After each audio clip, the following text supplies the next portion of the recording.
Magandang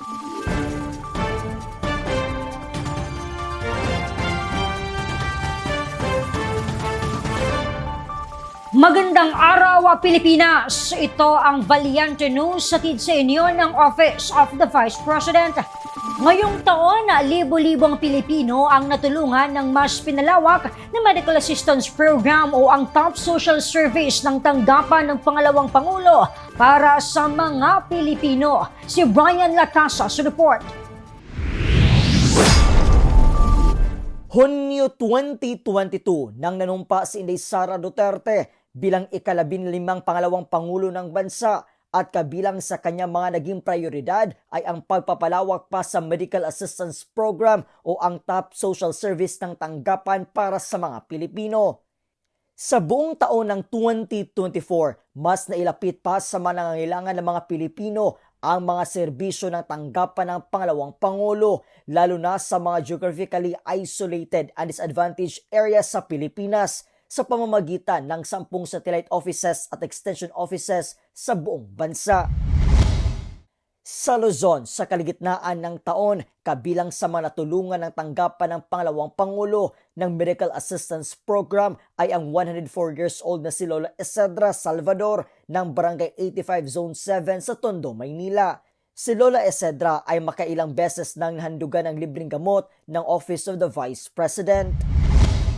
Sa Visayas, natulungan din ng tanggapan si Baby Samuel sa murang edad ng 2 taong gulang na diagnose na may acute myeloid leukemia at congenital heart disease ang bata.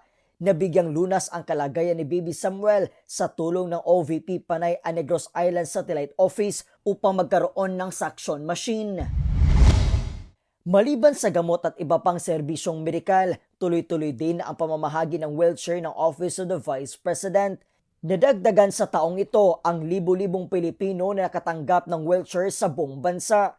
Kabilang sa nabahagian ng wheelchair sina Nanay Maria mula sa Alicia Zamboanga, Sibugay at ang 83 years old na si Lola Aurora na mula sa Tondo, Maynila.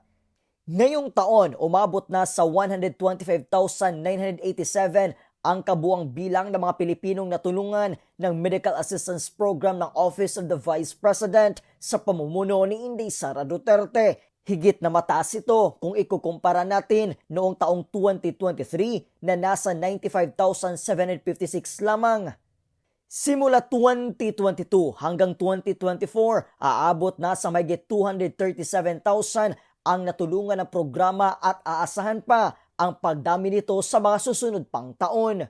Ako po si Brian Latasa at ito ang Valiente News Year-End Report. Ang lahat para sa Diyos, bayan at pamilyang Pilipino. Valiente News. Libreng sakay ng OVP, patuloy ang pag-arangkada bilang ng mga nabigyan ng serbisyo ng programa. Alamin sa susunod na episode.